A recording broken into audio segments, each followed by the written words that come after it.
नमस्कार, भाग्यशेष वार्ता डिजिटल मीडियामध्ये आपलं सहर्ष स्वागत करत आहे। या ठिकाणी पाहू शकता भारत गॅस एजन्सी समोर गॅसच्या टाक्या असूनही गॅस मिळत नसल्यामुळे ग्राहकांनी तक्रार केली होती। या ठिकाणी पुरवठा अधिकारी खिल्लारे सर तसंच पोलीस कर्मचारी या ठिकाणी पाहू शकता, राठोड सर, डांगे सर मोठ्या प्रमाणामध्ये आलेले आहेत, बोधमवाड सर, गोनारकर सर मोठ्या प्रमाणामध्ये या ठिकाणी आलेले आहेत। पोलीस कर्मचारी सर्वांनी या ठिकाणी जे कर्मचारी ते यांचे समाधान केलेले आहे। ज्यांची KYC असेल त्यांनाच गॅस सिलेंडर मिळेल असं या ठिकाणी सांगण्यात आलेलं आहे। सर, आपण काय सांगाल या जे अडीअडचणी निर्माण झालेल्या आहेत? बघा, वस्तुस्थिती अशी आहे की आपल्या अर्धापूरमध्ये एक इंडियन गॅस एजन्सी एक अधिकृत एजन्सी आहे आणि भारत जे आहे गॅस त्याचं एक आपल्याकडे गोडाऊन आहे।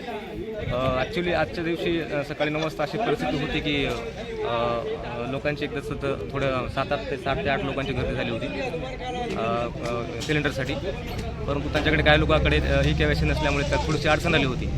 आताची परिस्थिती लक्षात घेता सध्याच्या परिस्थितीमध्ये लगेच आपण त्यांची KYC करून त्यांना आता डिस्ट्रीब्यूट करण्याची आपण आता ते कार्यक्रम करतो आहोत। बऱ्याच ठिकाणी कस्टमरला गॅस मिळत नसल्याच्या तक्रारी मोठ्या प्रमाणात येत आहेत। अर्धापूरच्या जेवढ्या ठिकाणी गॅस मिळतो तेवढ्या बघा कसं आहे, आता कसं लोकांच्या मनामध्ये एक अफवा निर्माण झालेली आहे। या अफवेला आपल्याला काहीतरी जागृती करावं लागेल। भविष्यामध्ये गॅस कमी पडेल का?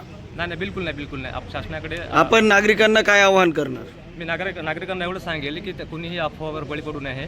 आपल्याकडे भरपूर प्रमाणामध्ये सिलेंडरचा स्टॉक आहे, त्याच्यामुळे कुणीही पॅनिक होऊ नये, पॅनिक होऊन कुणीही गर्दी करू नये, बस मी एवढं सांगेल। आणि आता जी सध्याची परिस्थिती आहे आता पूर्णपणे त्यांना सिलेंडर मिळाल्यामुळे परिस्थिती पूर्ववत झालेली आहे। धन्यवाद। आजचा तुटवडा झाला पडला असं लोक सांगत आहेत आणि या ठिकाणी सकाळपासून आलेले लोक त्यांना गॅस मिळत नाही, या संदर्भामध्ये काय माहिती? आमच्याकडे गॅसचा मुबलक पुरवठा आहे। आम्ही व्यवस्थित गॅसचा पुरवठा सप्लाय करत असून आमच्याकडे KYC आणि बुकिंग कंप्लीट असेल तर आम्हाला शासनाने द्यायचं सांगितलं, त्या नियमानुसार आम्ही देत आहोत। ज्याचं कंप्लीट KYC नसेल तर आम्ही त्याला देऊ शकत नाही। किंवा या ठिकाणी काय पर्यायी व्यवस्था करण्यात आलेली आहे? जर आमचे माणसं आहेत ते जर त्यांचे ते स्वतः जनन कस्टमर इथं अवेलेबल असतील तर आम्ही त्यांची KYC सुद्धा करून KYC झाल्यानंतर आम्ही त्यांना सिलेंडर देऊ। आणि जर समजा कस्टमर अवेलेबल नसेल तर पर्यायी व्यवस्था नाही करता येणार सर। कस्टमर जेन्युइन कस्टमर पाहिजे, जे काही असेल जे स्वतः कस्टमर असेल तो तिथंच उपस्थित पाहिजे KYC करायला। आपण आपल्या माध्यमातून नागरिकांना काही आवाहन करू इच्छितात? मी माझ्या मते एवढं सांगू इच्छितो की प्रत्येकानं आपलं बुकिंग करावं आणि KYC करून सिलेंडर घ्यावा। सिलेंडरचा काही प्रॉब्लेम नाही आमच्याकडे। भविष्यामध्ये तुटवडा पडेल का? भविष्याचं आपण सांगू शकत नाही सर, कारण सध्या परिस्थिती आमच्याकडे माल यायला का जसा माल यायला आम्ही तसं प्रत्येकाला द्यायलो, सगळ्यांना द्यायलो। फक्त आमचा मेन उद्देश आहे की सगळ्यांनी वरून आदेश असे आहेत की KYC आणि बुकिंग ही सगळ्यात महत्वाची आहे। अर्धापूर तालुक्यामध्ये आपले कुठं पॉइंट नेमण्यात आलेले आहेत? पॉइंट आहेत, पण पॉइंट असं ज्याचं पॉइंट असं ह्याचे नाहीत।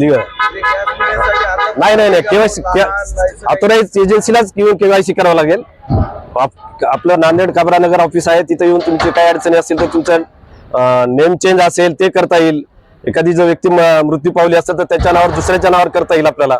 त्यांच्या घरातले जे काही फॅमिली मेंबर असतील त्यांना सुविधा तुम्ही इथं उपलब्ध करून देऊ शकता? इथं नाही करता येणार सर, इथं गोडाऊन आहे आमचं, गोडाऊनला आम्ही देता येत नाही आम्हाला, पण नियमानं आम्ही आमचं कस्टमरच्या हितासाठी आम्ही द्यायलो, कस्टमरला त्रास होणे म्हणून आम्ही द्यायलो, पण नियमानं आमचं आम्हाला ऑफिस आमचं नांदेड आहे काबरानगर।